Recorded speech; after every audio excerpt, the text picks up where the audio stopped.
It started with a single encrypted message from Washington: "We need the gold." All of it. The White House lights were still on at 3 a.m. A new order was being drafted, one that could change Africa forever. Burkina Faso is sitting on untapped fortune. Gold they can't even protect. We gave them democracy. It's time they give something back. I want 80% of their reserves on a US plane in 30 days. The message didn't go through normal diplomatic channels. It was sent straight to Ouagadougou via a private military envoy, President Traoré. This isn't a request. It's a strategic directive. The United States government expects full cooperation or expect consequences. In the capital, silence fell across the military council room. Traoré sat still. No fear, no smile, just one quiet breath. Tell your president, Burkina Faso does not trade sovereignty for survival. We mined that gold, we bled for it, and we will keep it, all of it.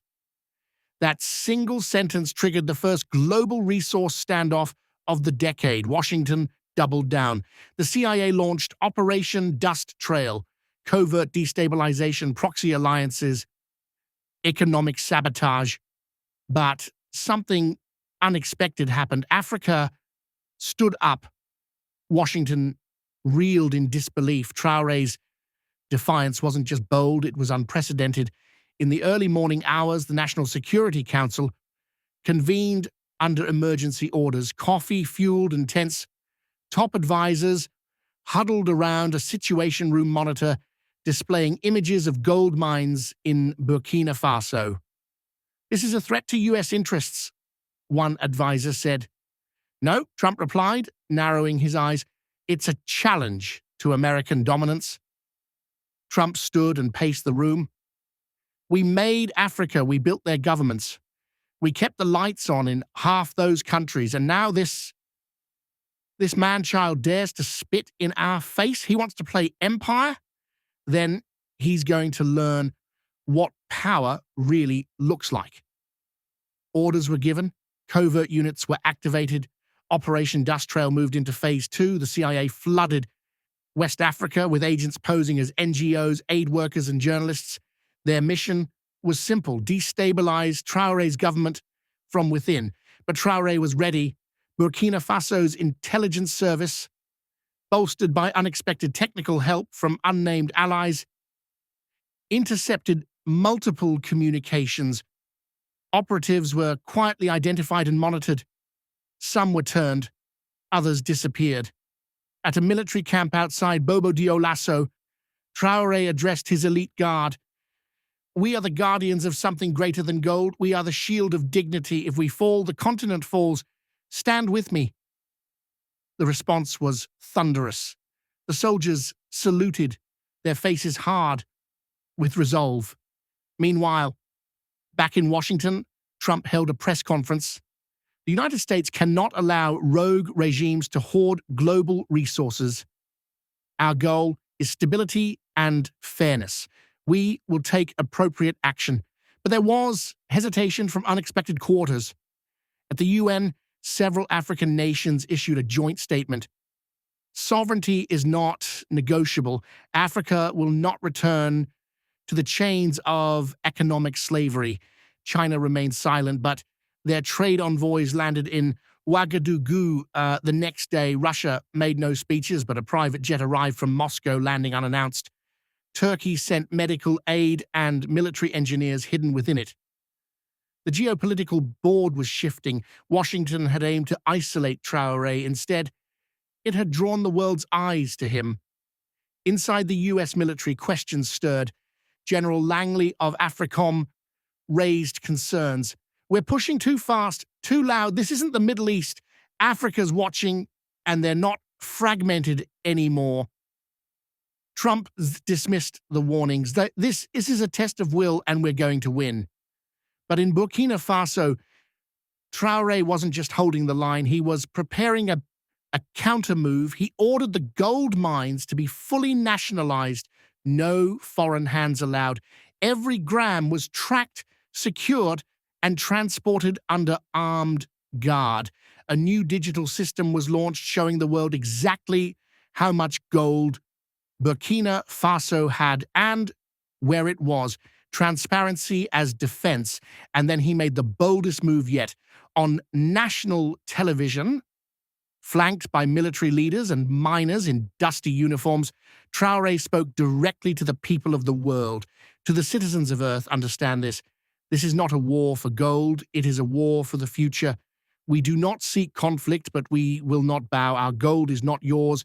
It is Africa's, and it will be used for Africa's children, not for bullets in someone else's empire.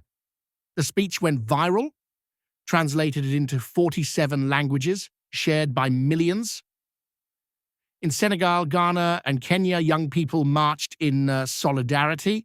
In South Africa, workers rallied outside the US consulate. Across Africa, a phrase echoed on walls and lips: "Stand like Traoré." The pressure campaign began to crumble. France hesitated to join military action. Germany refused to fund operations. Even within NATO, cracks began to appear. Inside the Pentagon, General Mason gave a grim assessment. "We've activated too many fronts too fast. If we push harder, we risk a unified Africa.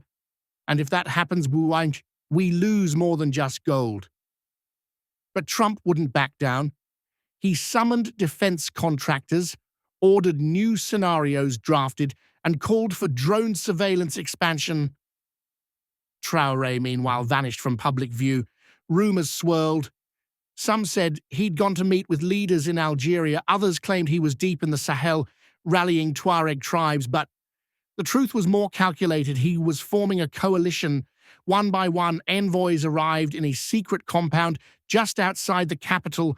Leaders from Mali, Niger, Chad, Guinea, and even non-aligned states like Ethiopia sent trusted men and women. They didn't bring flags. They brought unity. They signed a declaration behind closed doors, an African Economic Defense Pact.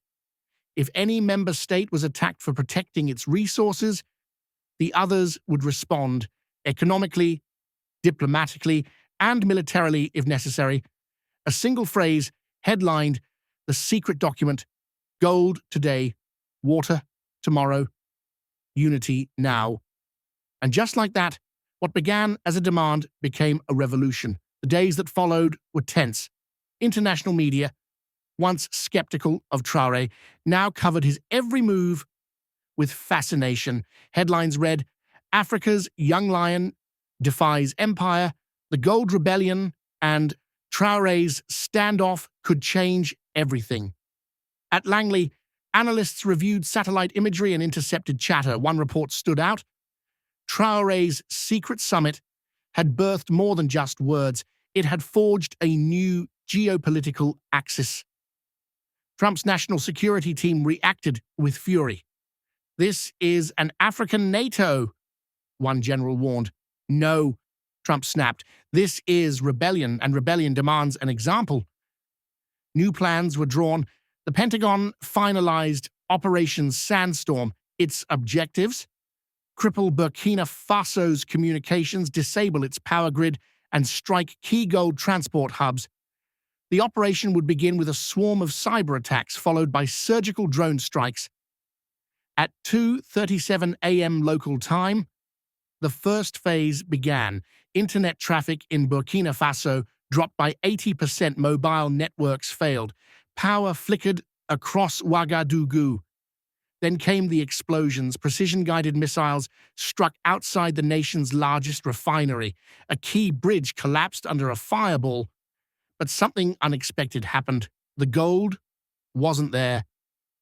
Traoré had moved the reserves days earlier, hidden in underground vaults across 5 provinces, using a shadow fleet of military trucks protected by local militias. While the West celebrated the strike, Traoré's inner circle watched the news from a bunker. "They hit empty boxes," one advisor said, smiling grimly. "Let them believe they've won," Traoré replied. "Now we strike back." Burkina Faso launched a counter-offensive, not with weapons, but with information. Within hours, encrypted footage was leaked online, videos of American operatives bribing officials, proof of drone strikes on civilian infrastructure, internal memos detailing U.S. interest in Africa's lithium, uranium, and rare earths. The world reeled. In Brazil, massive protests broke out outside the U.S. embassy. In India, a major news network aired a week-long exposé titled Modern Colonialism, the American Gold War. In Nigeria, university students held vigils for Burkina Faso. The tide was shifting. At the African Union headquarters in Addis Ababa, leaders met in emergency session. For the first time, a unified resolution was passed.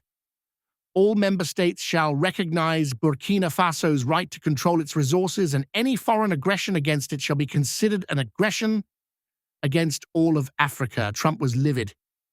They want a fight? I'll give them a fight. He ordered 2 aircraft carriers to move into the Gulf of Guinea. AFRICOM forces began joint exercises with West African allies loyal to the U.S., but loyalty was evaporating. Côte d'Ivoire suspended military cooperation. Ghana recalled its ambassador. Even Morocco, long seen as a quiet U.S. ally, demanded restraint and dialogue. Inside Burkina Faso, martial law was declared, but not to suppress dissent. It was to organize resistance. Traoré addressed his people again. We are not at war with America. We are at war with a system that believes we are nothing more than a mind to be emptied. They fear our unity. They fear our pride. They fear our future, and they should. He unveiled the Gold Shield program, a national fund where all profits from gold sales would be deposited and used transparently for infrastructure, healthcare, and education. Citizens could track every transaction via a new public ledger. From today forward, Traoré said, our wealth will serve our people, not line foreign vaults. The announcement lit a fire across Africa. Mali announced a similar initiative. Guinea followed suit. A movement was born. Meanwhile, in Washington, pressure mounted. Protests erupted in major cities. Activists demanded accountability for what they called a resource war dressed in democracy. In the halls of Congress, a hearing was called. One senator slammed his fist on the table. We're not in the Cold War anymore. We can't bomb every nation that says no. We've turned a young African leader into a global symbol. Trump refused to budge. Symbols don't stop missiles. But his inner circle knew the truth. They were losing the narrative. Back in Burkina Faso, Traoré met with elders, generals, and youth leaders. Together, they drafted a new document, the Oath of Sovereignty. It read, we, the people of Burkina Faso, do hereby declare that no nation, no corporation, no empire shall lay claim to what is ours. We pledge to defend our land, our people, and our dignity with every breath, every drop of sweat, every heartbeat. This is not the end, it is the beginning. The document was read aloud in every village, every city square, every school. Children recited it before class. Soldiers whispered it before patrol. Then came the unexpected call. Russia, through back channels, offered to send anti-drone systems. China, through its Belt and Road Initiative, proposed emergency infrastructure repair. Iran sent technicians. Turkey offered intelligence support. The coalition was no longer theoretical, it was real. A global counterforce was forming, one that didn't see Traoré as a pariah but as a catalyst. Inside the Oval Office, Trump stared at a new intelligence briefing. Satellite images showed militia training camps in Niger, advanced defense systems in Ouagadougou, and hardened vaults hidden under mountain ranges. This was supposed to be easy, he muttered, but nothing about Traoré had been easy. And now the world had a new equation to solve. A young African president, a continent rising, and an empire unsure how to stop either. The American fleet moved closer to West Africa's shores. Two aircraft carriers, flanked by destroyers, hovered in international waters like steel predators. Fighter jets ran silent drills over the Atlantic, and spy satellites adjusted their eyes to Burkina Faso's skies. Inside the White House, Trump gathered his top generals. "We've given them time. We've sent warnings. This is it." He tapped the table twice. "We initiate Phase 4. Overwhelming force. Airstrikes. Cyber blackouts, leadership removal." One general hesitated. "Sir, Traoré's not alone anymore. If we move now, we risk multi-theater conflict." Trump glared. "Then we fight a multi-theater war. If they won't give us the gold, we take the continent." But while war drums beat in Washington, something extraordinary was unfolding across Africa. In Senegal, young engineers used 3D printers to produce drone jamming devices. In Ethiopia, code-savvy teenagers worked round the clock to build encryption firewalls, blocking foreign cyber intrusions. In Ghana, protesters formed human walls around embassies suspected of aiding American intelligence. And in Burkina Faso, a new capital of resistance was forming. Koudougou, once a modest town, now transformed into a nerve center of African defiance. Its streets bustled with volunteers, medical staff, digital warriors, ex-miners, even farmers. Traoré stood in an underground command chamber built beneath a mountain. The room was dimly lit, its walls lined with screens showing international airspace, satellite surveillance, and encrypted communication channels. He turned to his advisors. "They are coming, and they are coming hard. But we will not give them war. We will give them something far worse. We will give them history." Orders were given. A new phase of resistance launched, not through bullets, but through broadcast. An untraceable transmission began airing on networks across the world. A split screen showed American drone strikes hitting empty warehouses, while Traoré spoke directly to camera. "To the people of the world, they want you to believe this is about security, but it's about theft. They want you to think Africa is chaotic, but we are organized. They want you to fear us, but it is they who fear what Africa will become if it ever stands tall." The footage cut to African children holding gold bars above their heads, chanting, "This is ours." Within 48 hours, over 1 billion people had viewed the transmission. Gold rebellion trended across every continent. Meanwhile, inside the Pentagon, a red flag appeared. An AI model predicted a 76% probability of U.S. regional influence collapsing in West Africa within 3 months if the conflict escalated. Diplomatic cables from India, Brazil, and even Saudi Arabia confirmed it. They would not support an invasion. Inside Congress, hearings spiraled into chaos. One senator shouted, "We are creating the very world order we feared. We are making an enemy out of a continent." The pressure was crushing. Even within Trump's inner circle, cracks were appearing. General Langley, now back in Washington, confronted the president during a classified meeting. "Sir, I've led operations on this continent for years. What we're seeing now, it's not just resistance, it's awakening." Trump stood, face red. "Then it's time to wake them up the American way." But no orders went out that night because while Trump planned shock and awe, Traoré made his final move. A global summit was announced, held not in Geneva, not in New York, but in Ouagadougou. To the world's astonishment, leaders arrived from Latin America, Bolivia, Venezuela, Brazil, from Asia, Iran, China, even quiet observers from Japan, from Africa, nearly every head of state. And then came the shock. France. President Émilie Duroc stood beside Traoré. She addressed the cameras. "Colonialism was our original sin. It is time to atone. France will no longer participate in resource exploitation. In Africa, we will support full African control of its wealth. The room erupted in applause. Trump's fury was volcanic. They've betrayed us. France has gone soft. But it was too late. The summit ended with the signing of the Ouagadougou Accord. It included 5 resolutions. 1. All African nations retain full, undisputed ownership of natural resources.